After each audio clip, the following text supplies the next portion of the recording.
السلام علیکم ایمان صاحب، خیریت سے ہیں؟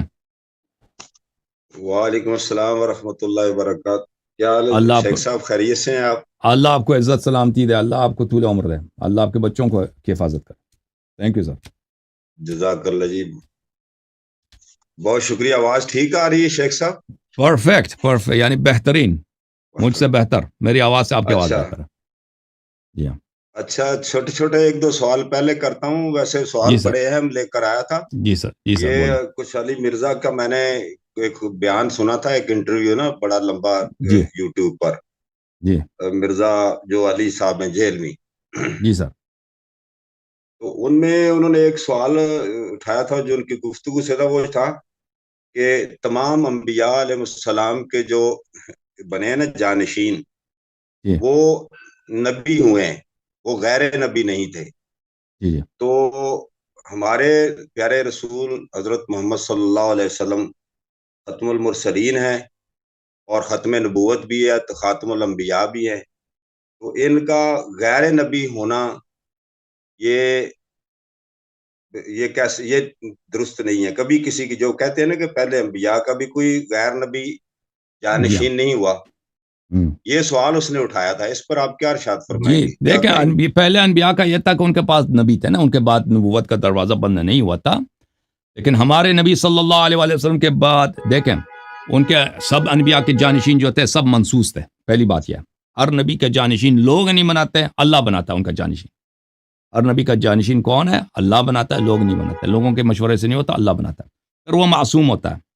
پھر اس کے پاس نبی صلی اللہ، وہ جو نبی دنیا سے گزرا ہے، اس کی شریعت کی علم ہوتی ہے، اس کا وہ وارث ہوتا ہے، وہ اپنا علم اس کو منتقل کر دیتا ہے، اور وہ نبی بھی ہوتا ہے. لیکن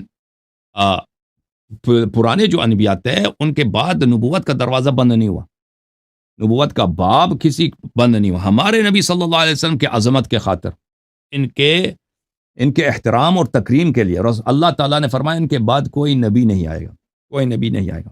تو ان کے بعد کوئی نبی نہیں آئے گا. لیکن ان کے بعد جو شخص ہوگا، بقیہ جو صفات ہیں وہ تو اس سے حظ نہیں ہوگا، جو کہ اللہ کی جانب سے وہ منسوس ہو، وہ معصوم ہو. کیونکہ جو بھی شخص دنیا سے چلا جاتا ہے، اس کی جگہ جو بیٹھتا ہے اس کی کوالیفیکیشنز ہونی چاہیے. اگر وہ معصوم تھا تو یہ بھی معصوم ہے، اگر اس کے پاس سب چیزوں کا علم تھا اس کے پاس بھی ہونا چاہیے. اور پھر یہ امیر المؤمنین علیہ الصلاۃ والسلام میں نبی بننے کا استحقاق بالکل تھا، کہ اگر اللہ کسی کو نبی بناتے ہمارے رسول صلی اللہ علیہ وسلم کے بعد، اگر یہ دروازہ اللہ تعالیٰ بند نہ کرتا رسول اللہ صلی اللہ علیہ وسلم کی تعظیم کے خاطر، تو وہ بالکل امیر المؤمنین علیہ الصلاۃ والسلام میں نبی بننے کا استحقاق تھا. اس کی دلیل کیا ہے؟ اس کی دلیل حافظ ملا علی القاری نے اپنی کتاب مرقات المفاتیح میں لکھا. یہ مرقات المفاتیح فی شرح مشکات المصابیح ہے، جلد نمبر 11، چاپ منشورات محمد علی بیضون دار الکتب العلمیہ. کتاب چھپی ہے سنہ 2001 میں، 2001 ملاحظہ فرمانا. یہاں پر حدیث ہے رسول اللہ صلی اللہ علیہ وآلہ وسلم سے. سعد بن وقاص نے کہا کہ رسول صلی اللہ علیہ وسلم نے کہا انت منی بمنزلت ہارون من موسیٰ الا انہ لا نبی بعدی، کہ آپ مجھ سے وہی مقام رکھتے ہیں جو ہارون علیہ السلام کو موسیٰ سے حاصل تھا، مگر یہ ہے کہ میرے بعد کوئی نبی نہیں ہوا کرتا، تو کوئی نہ سمجھے کہ آپ نبی ہیں. تو اس حدیث کی شرح میں فرماتے ہیں حافظ ملا علی القاری، یہ حنفی بھی ہیں اور محدث بھی ہیں، مجتہد بھی ہیں. وفیہ ایماء الی انہ لو کان بعدہ نبی لکان علیا، یہ نبی صلی اللہ علیہ وسلم کا فرمان کہ آپ کا مجھ سے وہی مرتبہ ہے جو ہارون کو موسیٰ سے تھا. ہارون نبی ہے، ہارون خلیفہ بھی ہے موسیٰ علیہ السلام کا.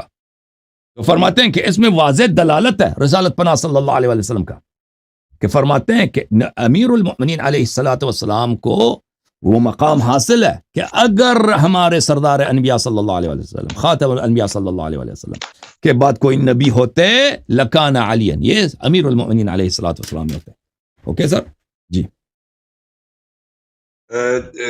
بہت شکریہ سر جواب دینے کا. ایک یہ ہے کہ آپ نے ابھی گفتگو ہو رہی تھی حضرت عائشہ صدیقہ رضی اللہ تعالیٰ عنہا کے بارے میں، تو آپ ام المومنین ان کو گردانتے ہیں، مانتے ہیں نا؟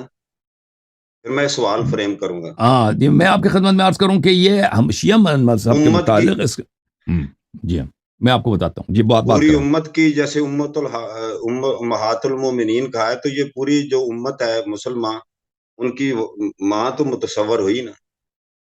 تو دیکھیں ہمارے نزدیک امہات المومنین کا کیا مطلب ہے؟ ایک حرمت نکاح ہے، وہ تو بالکل وہ تو ثابت ہے کہ نبی صلی اللہ علیہ وسلم کے وفات کے بعد کوئی بھی ان کے کسی زوجہ سے نکاح نہیں کر سکتا۔ دوسری جو مطلب ہے، یہ شرافت کا مقام ہے کہ کوئی شخص اگر نبی صلی اللہ علیہ وسلم سے اس کا اتنا قریبی رشتہ ہو جاتا ہے کہ وہ ان کے نکاح میں آ جاتا ہے کوئی عورت، تو وہ یہ بہت عظیم مقام ہے، بہت بلند مقام ہے، اور اللہ تعالیٰ نے قرآن مجید میں اس کی تعریف کی اور فرمایا کہ ازواج امہاتہم، لیکن اس کے ساتھ یہ بھی اللہ تعالیٰ نے فرمایا یا نساء النبی لستن کأحد من النساء ان اتقیتن، تم کسی عورتوں کی طرح نہیں ہو بشرط یہ کہ تقوی رکھو۔ اور پھر اللہ تعالیٰ نے فرمایا قرآن مجید فرقان حمید میں، ملاحظہ فرمائیے، یا نساء النبی، ملاحظہ یہ قرآن کی آیات ہیں، قرآن کی آیت سب صحیح ہیں، اس طرح نہیں کہ کچھ آیتیں صحیح ہیں کچھ آیتیں کو ہم نہیں مانتے۔ یا نساء النبی صلی اللہ علیہ وآلہ وسلم من یأتی منکن بفاحشۃ مبینہ یضاعف لہ العذاب ضعفین۔ فاحشہ سے مراد کیا ہے؟ فاحشہ سے مراد ہے قبیح فعل، میں زنا نہیں کر رہا، زنا فاحشہ سے مراد یعنی قبیح فعل، جو بھی قبیح ہے بھئی، آپ کسی مومن کے منہ پہ تھوک لو، یہ فاحشہ ہے، ٹھیک ہے نا؟ آپ قرآن کو پھاڑ دو، یہ فاحشہ ہے۔ تو کوئی کسی کے ذہن میں یہ بات نہ جائے کہ اللہ کہہ رہا ہے کہ زنا کی بات کر رہا ہوں، میں کہہ رہا ہوں کہ یہ قرآن مجید کہہ رہا ہے یا نساء النبی صلی اللہ علیہ وآلہ وسلم، اے نبی کی بیویوں، ازواج، من یأتی منکن، جو آپ میں سے بہت ہی واضح قبیح عمل بجا، فاحشۃ مبین، بہت ہی واضح قبیح عمل بجا لائے، یضاعف لہ العذاب ضعفین، اس کے عذاب کیا ہوگا؟ ڈبل ہوگا۔ وکان ذلک علی اللہ یسیرا، یہ اللہ کے لیے بہت ہی آسان ہے، یہ اللہ کے لیے بہت آسان ہے۔ اچھا، اب جب یہ پتہ چلا تو کیا عائشہ کے متعلق شیعوں کا کیا عقیدہ ہے کہ یہ ام المؤمنین کہلانے کا لائق ہے یا نہیں ہے؟ جہاں تک حرمت نکاح ہے تو ہم کہتے ہیں کہ وہ حرمت نکاح تو ثابت ہی ہے۔ جہاں تک شرافت کی بات ہو رہی ہے تو اس کی میں آپ کو بتاتا ہوں کہ شیعہ موقف اس کے متعلق کیا ہے۔ میں کچھ روایت آپ کو دکھا دوں۔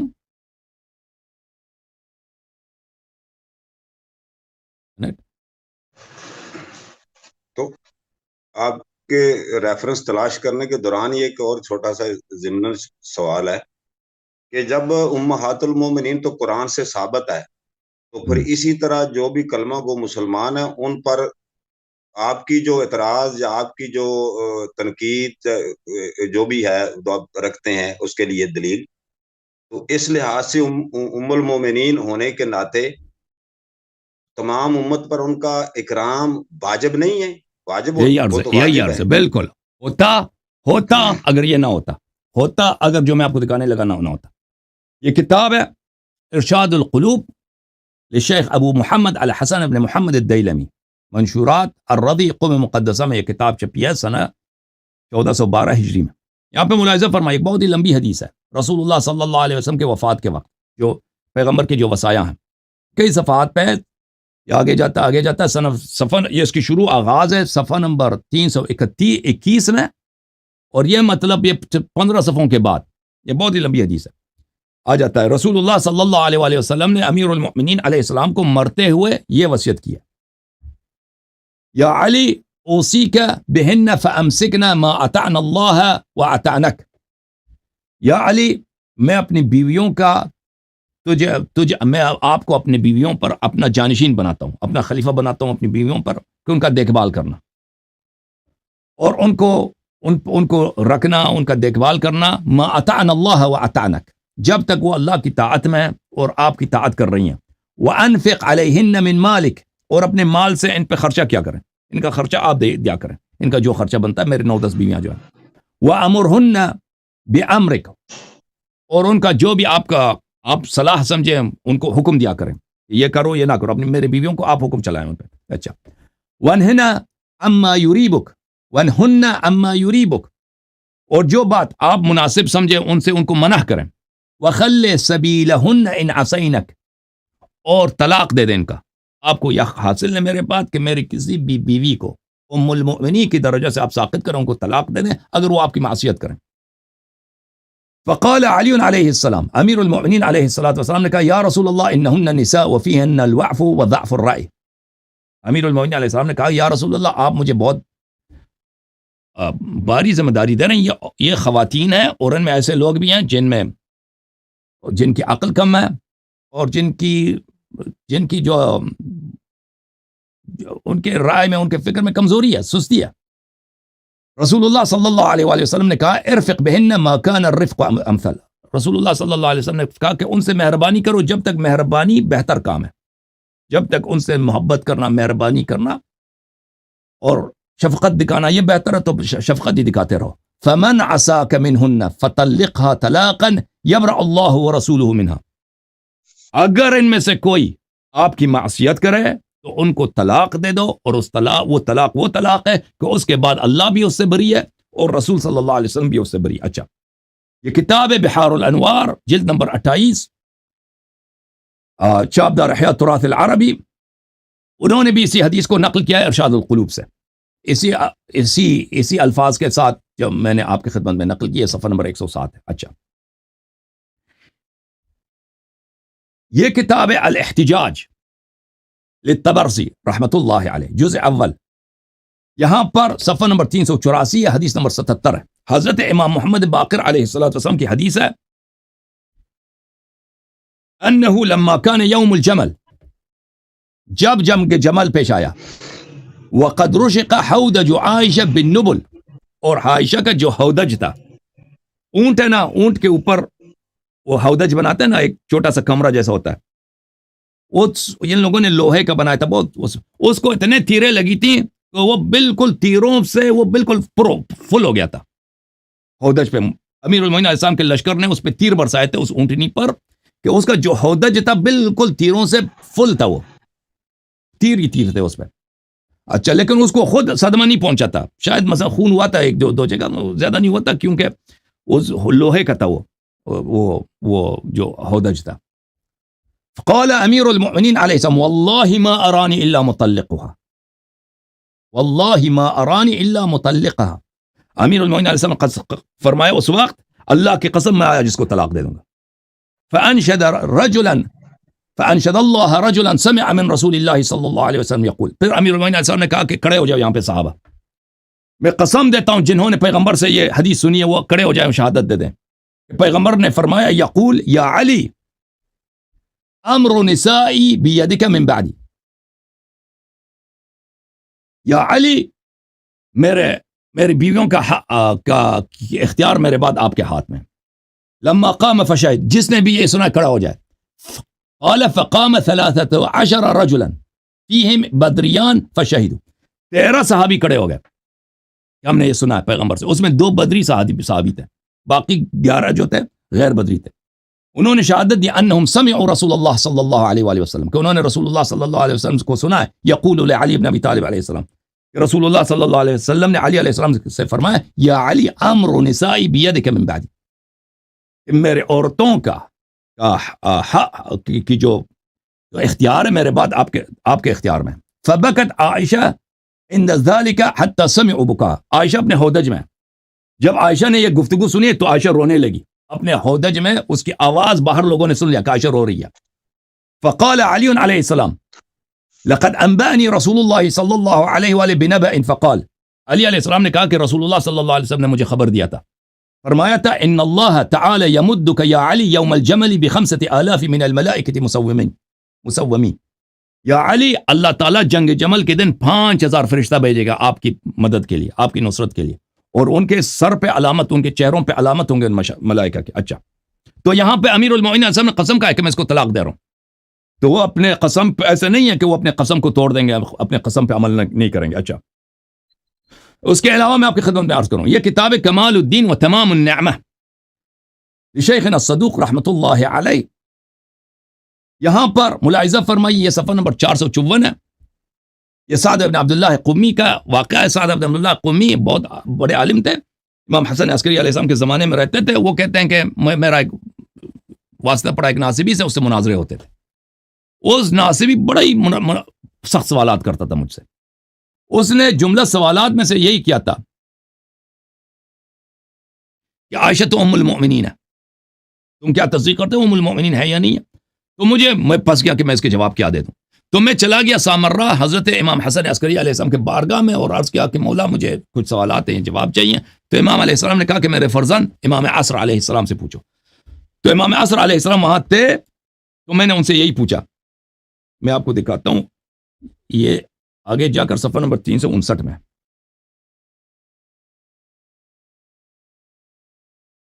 میں نے عرض کیا مولانا وابن مولانا انا روینا عنکم ان رسول اللہ صلی اللہ علیہ وآلہ وسلم جعل طلاق نسائه بيد امیر المؤمنین علیہ السلام حتى ارسل يوم الجمل الى عائشہ انك قد ارهجت على الاسلام واهله بفتنك واوردت بنيل حياض واوردت بنيك حياض الهلاك بجهلك فان انكففت عني غربك والا طلقتك ونساء رسول الله صلى الله عليه وآله وسلم قد كان طلاقهن وفاته وما قال وما الطلاق.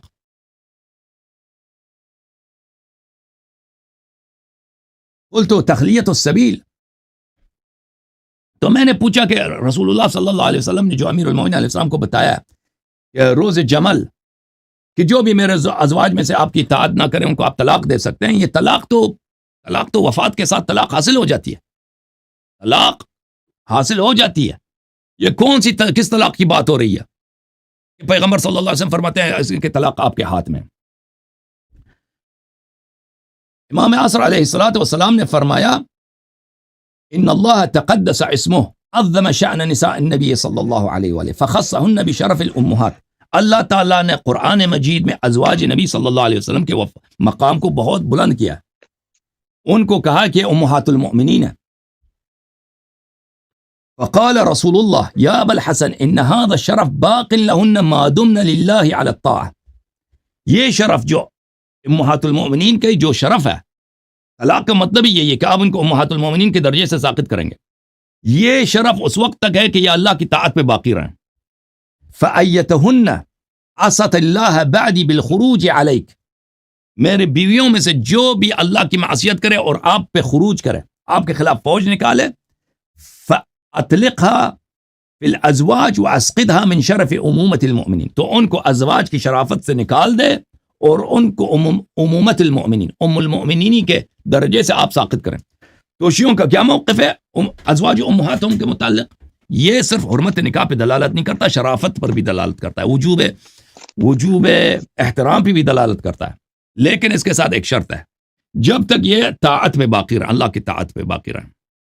اور اللہ تعالیٰ نے رسول اللہ صلی اللہ علیہ وسلم نے یہ حق امیر المؤمنین علیہ السلام کو دیا تھا کہ اگر کوئی زوجہ طاعت سے نکل جائے تو اس کو ام المؤمنین کی شرافت سے وہ نکال دے، اور امیر المؤمنین علیہ السلام نے کام کر دیا. ان کے قسم میں نے آپ کو دکھا دی. جی سر، ہمارے یہ موقف ہے. جی سر، اجازت ہے کوئی اور بھی سوال؟ جی سر، بسم اللہ سوال کریں. سر اس میں یہ انہی کی گفتگو سے ہی میں نے نوٹ کیے ہیں، یہ ہے کہ ہم جب آپ کہتے ہیں اہل تشیع، ہمارے جو بھائی کہتے ہیں کہ منصوص من اللہ امامت جو ہے نا، تو حضرت علی رضی اللہ تعالیٰ عنہ شیر خدا جو ہیں انہوں نے تحکیم کیوں قبول کی؟ ایک سوال یہ ہے کہ باوجود وہ اگر نص سے ہیں، منصوص من جانب اللہ ہیں، جانشینی ہے ایک، اور اسی طرح حضرت حسن علیہ السلام رضی اللہ تعالیٰ عنہ انہوں نے باوجود نامزد ہونے کے، یہ سوال تو پہلے بھی آپ نے جوابات تو دیے ہوئے ہیں، یہ جو تحکیم انہوں نے قبول کی تھی، ہماری کتب میں انہوں نے تحکیم قبول کی تھی، یہ ان کا قبول کرنا یہ کیسا؟ اس سے یہ ہے نا بھائی، یہ سوال پیدا ہوتا ہے کہ وہ وہ صرف منصوص نہیں تھے. وہ یہ صرف شیعوں کی حدیث تو نہیں ہے، فریقین نے یہ روایت کی، تاریخ میں موجود ہے، تاریخ طبری میں، انصاب الاشراف وغیرہ سب میں یہ موجود ہے کہ امیر المؤمنین علیہ السلام نے جنگ صفین میں معاویہ کی لشکر کو شکست ہونے لگی تھی، وہ تباہ ہو جاتے ہیں. انہوں نے کیا ڈرامہ کیا، قرآن کو نیزوں پہ اٹھایا نا، قرآن ہمارے درمیان آپ کو قرآن فیصلہ سنائے گا. تو امیر المؤمنین علیہ السلام کے لشکر وہ سادہ تھے، وہ کہتے ہیں کہ بھئی ہم قرآن، یہ تو ہمارے انہوں نے ایسا تجویز دیا، ہم اس کے مقابلے میں کیسے تلوار نکالیں، اب کیسے جنگ کرتے رہیں. اب جب یہ کہہ رہے ہیں قرآن کو جو نہ مانے وہ تو کافر ہے، یہ جب انہوں نے خود کہہ دیا کہ اب قرآن فیصلہ سنائے گا تو یہ تو بڑی اچھی بات ہے. اس وقت امیر المؤمنین، ہاں، تو یہ معاویہ کی جانب سے ایک کیا تھا، ایک فریب تھا، ایک ٹرک تھا جنگ روکنے کے لیے، کیونکہ وہ تباہ ہو جاتا، قتل ہو جاتا وہ خود بھی. تو امیر المؤمنین علیہ السلام نے بہت کہا وہاں پر یہ اس قرآن یہ ورق پا رہے ہیں ان لوگوں کی جانب سے ایک ٹرک ہے. یہ اب قتل ہونے لگے ہیں, یہ شکست ان کی حکومت جائے گی, ان کو شکست ہو جائے گی, اسی لیے انہوں نے قرآن کو اٹھایا. قرآن ناطق تو میں ہوں, تو میری بات مانو. تو انہوں نے کہا کہ نہیں, لشکر نے کہا نہیں, اگر آپ نہیں مانیں گے تو ہم آپ کے تلوار بھی آپ کے خلاف اٹھائیں گے. لشکر نے بغاوت کیا. امیر المؤمنین علیہ الصلوۃ والسلام نے وہاں پہ مالک اشتر جو تھے, وہ ان کے فوج میں ایک ونگ کے وہ کمانڈر تھے, ان کو پیغام بھیجا کہ اپنی جو پیش قدمی روک دو, جنگ روک دو, واپس آ جاؤ. مالک نے واپس پیغام بھیجا کہ مجھے کچھ لمحے دے دیں, میں معاویہ کے خیمے کے قریب پہنچ چکا ہوں, میں نے بہت پیش قدمی کی ہے, مجھے بس آدھا گھنٹے ٹائم دے دو, میں معاویہ ایک دفعہ قتل ہو جائے پھر تو ختم ہے ان کا, پھر تو جنگ ہی ختم ہے, پھر کچھ بھی نہیں ہے, مجھے بس تھوڑی مہلت دے دو. امیر المؤمنین علیہ السلام نے واپس مالک کو پیغام بھیجا کہ تم اگر چاہتے ہو کہ میں قتل نہ ہو جاؤں تو یہ لوگ میرے گردن پہ تلوار رکھی ہے, ان لوگوں نے تلوار نکالے کہ جنگ روک دو الا ہم آپ کو قتل کریں گے. تو تم اگر چاہتے ہو کہ میں قتل نہ ہو جاؤں تو تم واپس آ جاؤ. تو مالک کو جب یہ پتہ چل گیا, مالک بھی واپس آ گیا. تو یہ جو تحکیم ہوئی ہے, یہ امیر المؤمنین علیہ السلام نے والنٹری نہیں کیا, یہ ان کو مجبور کیا لشکر والوں نے. اور وہ لشکر والے, جیسے میں نے آپ سے پہلے بات ہوئی تھی, وہ شیعہ نہیں تھے, انہوں نے بیعت کیا تھا امیر المؤمنین علیہ السلام سے, لیکن وہ ایسے نہیں تھے کہ وہ شیعہ تھے جس معنوں میں ہم شیعہ آج سمجھتے ہیں. وہ ان کو معاویہ سے نفرت تھی, بنی امیہ سے نفرت تھی, لیکن وہ امیر المؤمنین علیہ السلام کو منصوص من اللہ کے طور پہ ان کی اکثریت نہیں جانتے تھے. تو اس لیے تحکیم انہوں نے جو قبیل, آپ کے گردن پہ بھی کوئی تلوار رکھے نا, بولے مانو گے یا ہم آپ کو قتل کریں گے, تو بہت ساری باتیں ہیں جو آپ قبول کریں گے نا مجبوری میں. تو اس طرح ہوا تھا, وہ کوئی چارہ ہی نہیں تھا, یا ادھر قتل ہو جاتے, اس کا فتنہ بھی اس سے زیادہ ہوتا. ٹھیک ہے نا, جب ان کے لشکر وہ خود آ گئے, ان تلوار نکال دی ان پر. ہاں, اچھا, یا قتل ہو جاتے میں یا یہ ہوتا کہ بھائی یا کہ وہ قبول کر لیتے. جی سر بولیں. جی, وہ سر یہ ہے کہ یہ قرآن مجید میں آیت ہے نا, جس کا مفہوم ہے کہ دو گروہ جب آپس میں لڑیں تو ان کی یعنی کہ صلح کرائی جائے, اگر نہیں کوئی باز آتا تو پھر اس کے خلاف جو ہے نا قیام کریں, جہاد کریں, جو غلطی پر ہے, اور اس کو برباد کریں, یعنی اس کا معنی ہے یہ ان کو ختم کریں. تو یہ تو مطلب بساد احترام, اللہ معاذ اللہ معاف کرے, کہ یہ اعتراض ہے کہ حضرت علی شیر خدا جب آپ کی جانب سے کہتے ہیں منصوص من اللہ ہے, تو پھر انہوں نے اس آیت کے مطابق بھی جب وہ باطل پہ تھے تو باطل کو تو ختم کرنا چاہیے تھا. تو اس کا ویسے آپ نے ریزن تو بتا دیا کہ یہ تو تلوار تھی, یہ کیا قابل قبول ہے یہ تو آپ کا جواب. وہ تو کہہ رہے تھے کہ جنگ کرو, وہ تو نہیں مان رہے تھے نا. انہوں نے کب کہا کہ تحکیم کو مان لیتے ہیں؟ ان کا امیر المؤمنین علیہ السلام کی صفین میں فتح 100% ہو گیا تھا, معاویہ خود بھی قتل ہو, یہ پورے لشکر تباہ ہوتا ہے جیسے جمل والے تباہ ہو گئے. انہوں نے ڈرامہ یہ کیا, قرآن نیزوں پہ اٹھایا. جب قرآن نیزوں پہ اٹھایا ہے تو لشکر والوں نے لڑنے سے انکار کیا. انہوں نے کہا کہ لڑو, لیکن وہ نہیں مان رہے, الٹا کہہ رہے کہ اگر آپ نے جنگ نہیں روکا تو ہم آپ کو قتل کریں گے. اچھا سر, یہ ایک آخری کر کے پھر, کیونکہ کالر بہت, یہ حضرت زینب علیہ السلام جو ہیں ان کو اہل بیت سے کیوں خارج کیا مبالغہ کے وقت, یہ سوال تھا. یہ اللہ کے ہاتھ میں نا, یا رسول صلی اللہ علیہ وسلم, عصمت مخصوص افراد کے لیے نا. معصومین جو ہیں اللہ کی جانب سے جو حجت ہیں, وہ یہ تو اللہ کے ہاتھ میں. اللہ جس کو مثلا رسول اللہ صلی اللہ علیہ وسلم نبی ہیں, ان کو رسول بنایا, علی علیہ السلام کو رسول نہیں بنایا, کیوں کیا؟ یہ اللہ کے ہاتھ میں, اللہ جانتا بہتر کیا کرے. اللہ یعلم حیث یجعل رسالتہ.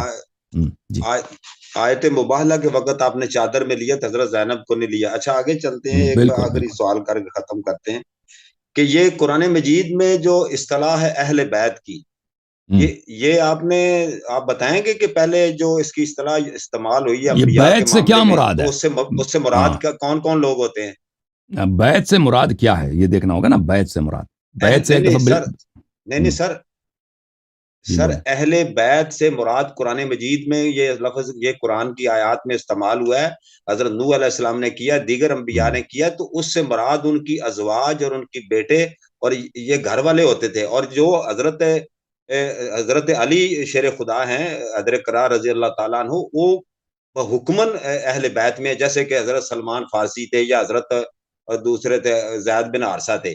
تو یعنی کہ قرآن کی اصطلاح کے مطابق اہل بیت سے مراد بیٹے، بیٹیاں اور ازواج مطہرات، یہ تو حکمن داخل ہے باقی جو سلمان فارسی ہیں اور اجازت دیں، کیا فرمائیں گے آپ؟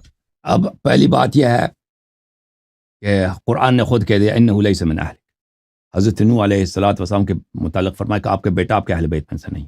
انہ لیس، حالانکہ وہ اس کا بیٹا تھا، حرامی بھی نہیں تھا، وہ مثلا وہ حرام زادہ و نستجیر باللہ، وہ حلالی بھی تھا. انہ لیس من اہلک انہ عمل غیر صالح.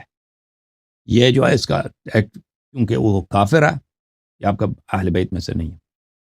اور کس کو بولا ہے آپ کے اہل میں سے ہیں؟ جناب سارہ کو بولا، سارہ کو بولا ہے. نبی اللہ ابراہیم علیہ السلام کی جو زوجہ ہیں سارہ، سورہ ہود میں فرمایا وامرأته قائمة فضحكت فبشرناها بإسحاق ومن وراء إسحاق يعقوب قالت بل يا ويلتى ألد وأنا عجوز وهذا بعلي شيخا. اس کے بعد جبرائیل علیہ السلام نے کہا کہ رحمت اللہ وبرکاتہ علیکم اہل البیت. یہ حضرت سارہ جو اہل بیت میں سے کہا گیا ہے، یہ اس لیے ہے کہ ملاحظہ فرمائیے اس کے چچا کی لڑکی تھی. یہ جناب ابراہیم علیہ الصلوۃ والسلام کے چچا کی لڑکی تھی. یہ تفسیر الطبری جامع البیان عن تأویل آیۃ القرآن الجزء الثانی عشر. یہ القول فی تأویلہ وامرأته قائمة فضحکت. یہ امرأته سارہ، امرأة کون ہے؟ سارہ بنت ہاران بنت ناحور بن ساروغ وہی ابنت عم ابراہیم. یہ ابراہیم علیہ الصلوۃ والسلام کی کیا ہے؟ چچا کی لڑکی. یہ چچا کی لڑکی، ٹھیک ہے نا. اب لفظ اہل جو ہے، اہل یہ مضاف ہے، بیت مضاف الیہ ہے. بیت سے کیا مراد ہے؟ بیت سے مراد، اگر دیکھیں بیت سے مراد گھر، یعنی اگر بلڈنگ ہو، بلڈنگ گھر جو سٹرکچر ہوتا ہے، اس میں تو سب آ جاتے ہیں بھائی. اس میں اگر خادم بھی ہے وہ بھی اسی گھر میں رہتا ہے نا، غلام بھی رہتا ہے، خچر بھی ہے اس میں. اگر گھر میں کوئی مرغی وغیرہ بھی رکھتا ہے، بلی وغیرہ انسان رکھے، وہ بھی اہل بیت میں آ جاتا ہے، گھر میں رہنے والے، گھر میں رہنے والے. لیکن اگر اس بیت سے مراد کوئی اور چیز ہے، اس بیت سے مراد کوئی اور چیز ہے، بیت النبوہ، بیت العصمہ، تو پھر یہ تو ایک دوسرا معنی ہے کہ بیت سے یہ، اور یہ عربی زبان میں بہت ہی شائع ہے. یہ کہتے ہیں یہ علم کا گھرانہ ہے، یعنی یہ یا مثلا یہ نبوت کا گھر ہے، یہ عصمت کا گھر ہے، یہ امامت کا گھر ہے.